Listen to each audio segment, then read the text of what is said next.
Hey brain, let's talk about money. Not the kind of talk that makes you want to zone out or scroll your phone, but a real, honest chat. Because let's face it, money is everywhere, every decision, every day. And yet somehow, it's the one thing we'd rather avoid thinking about. Does the word budget make you want to run and hide? You're not alone. For a lot of us, just hearing the word can trigger a wave of anxiety, guilt, or even shame.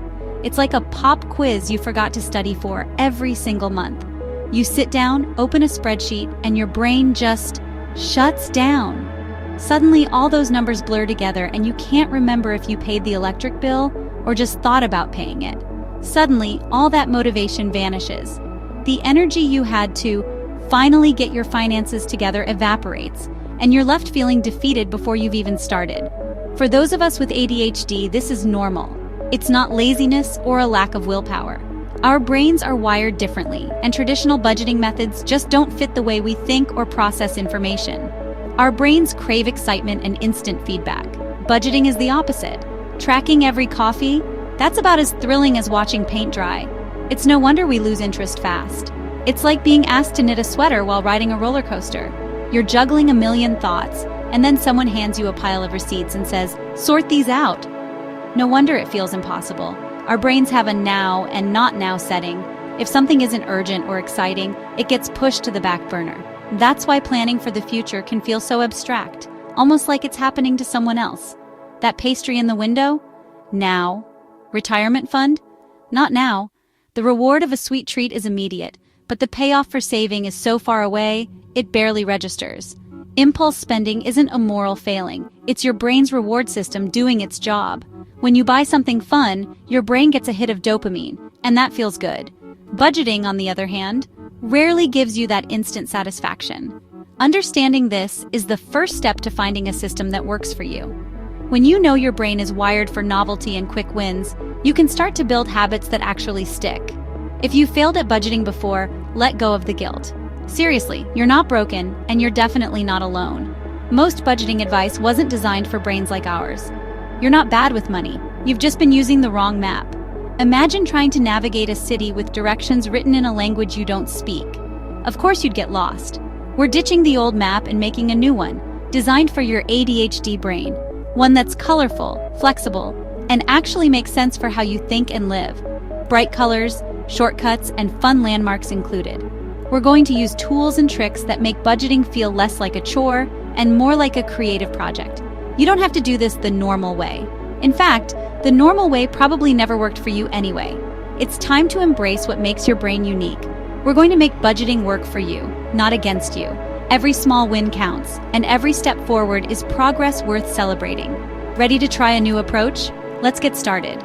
This time, you're not wrestling a greased pig. You're building a path that's actually meant for you.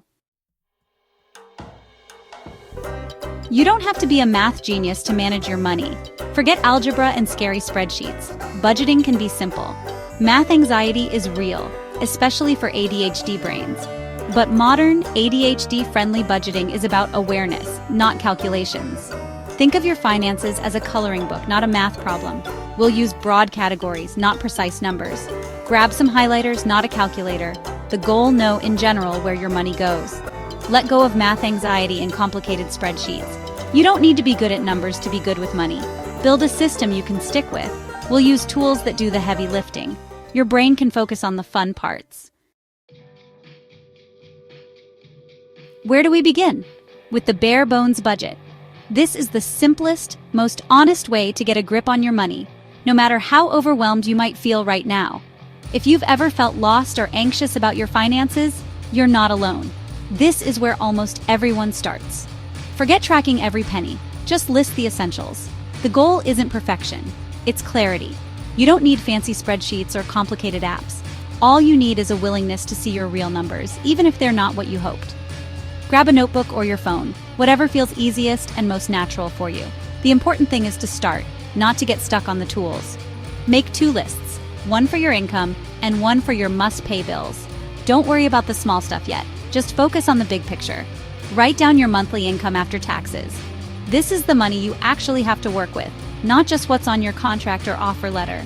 If your income changes month to month, use an average from the last few months.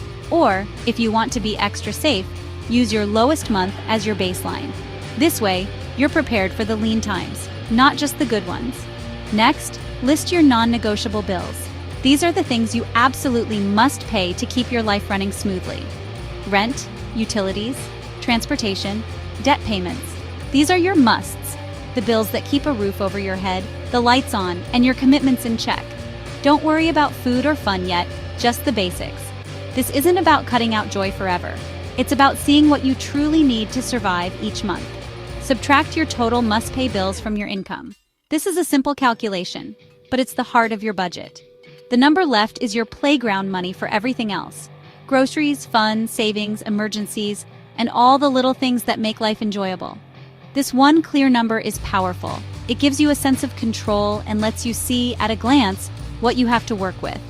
It turns money from a vague fear into something concrete. Suddenly, you're not guessing or hoping.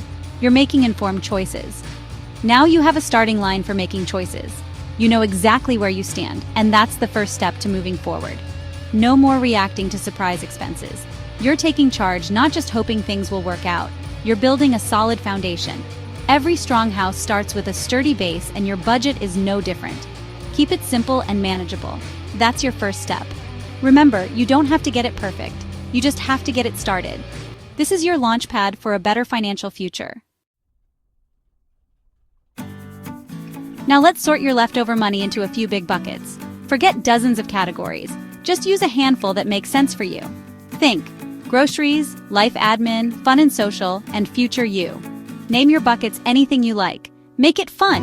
Use digital envelopes in your banking app or physical ones if you prefer. Move your playground money into these buckets as soon as you get paid. When you want to spend, check the right bucket. If it's empty, that's your signal to wait. No guilt. This system is visual and real time. The buckets do the work, not your memory. You're telling your money where to go. No more wondering where it all went. You're in control.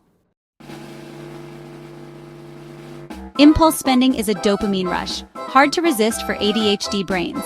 The trick? Add friction. Remove saved cards from shopping sites. If you have to get up and find your wallet, you'll pause and think. Try the 24-hour rule. Want something? Wait a day before buying. Usually the urge fades and you can decide rationally. Know your triggers: boredom, stress, late-night scrolling. Have a list of fun, free activities ready for those moments. Redirect your need for novelty to something that doesn't cost money. You're not fighting the dragon, you're giving it a new toy. Small changes make a big difference. You can outsmart your impulses. Your budget will thank you. You don't have to do this alone. Use tools. Apps like YNAB, Mint, or Rocket Money connect to your accounts and sort spending for you. They automate the boring parts and make budgeting visual. If apps feel overwhelming, try simple ones that help you save automatically. Roundup apps save your spare change without you noticing. Prefer low-tech? Use a whiteboard or notebook with colored pens. Writing things down can make them real and memorable. The best tool is the one you'll actually use. Experiment until you find your fit. Let technology or markers do the heavy lifting. Make your system as ADHD-friendly as possible. Budgeting doesn't have to be boring. Make it a game. Set mini goals or quests like no takeout for a week. Reward yourself with something fun, not expensive, when you succeed. Track savings with a progress bar. Color it in as you go. Visual progress is motivating and gives you a dopamine boost. Compete with yourself or a friend for extra fun. Try a no-spend weekend challenge. Keep it light and playful, not stressful. The goal: associate money management with positive feelings. When it feels like a game, you'll want to play. Celebrate every small win. Fun is your secret budgeting weapon. You're going to mess up, and that's okay. Some weeks you'll nail your budget, others you'll blow it. The ADHD brain loves all-or-nothing thinking, but don't fall for it. Budgeting isn't pass-fail, it's practice. Mistakes are just wrong notes, not failures. When you slip, be a detective, not a judge. Ask, what happened? What can I adjust? Every mistake is data to improve your system. The goal is progress, not perfection. Celebrate small wins and forgive yourself quickly. One bad day doesn't erase your progress. Each day is a fresh start. Compassion builds resilience. Stick with it for the long haul. You're learning and growing. We've covered a lot, and it might feel overwhelming right now. But remember, you don't have to do it all at once or even get it perfect the first time. Progress is about showing up for yourself, even in small ways. The journey to financial confidence isn't a sprint. It's a marathon made up of tiny, consistent steps. Each step, no matter how small, moves you forward. It's okay to go at your own pace. Today, just focus on one thing. Maybe that's downloading a budgeting app or simply writing down your rent and a few expenses. Even opening your bank app and checking your balance counts. These actions are the building blocks of your new habits. Celebrate that small victory. Seriously, you've started, and that's something to be proud of.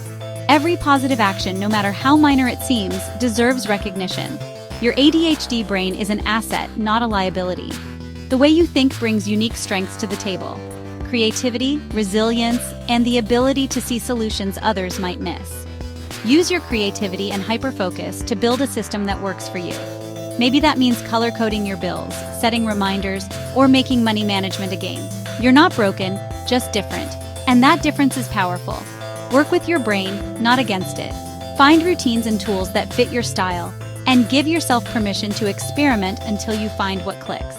You are absolutely capable of managing your money, even if it hasn't felt that way before.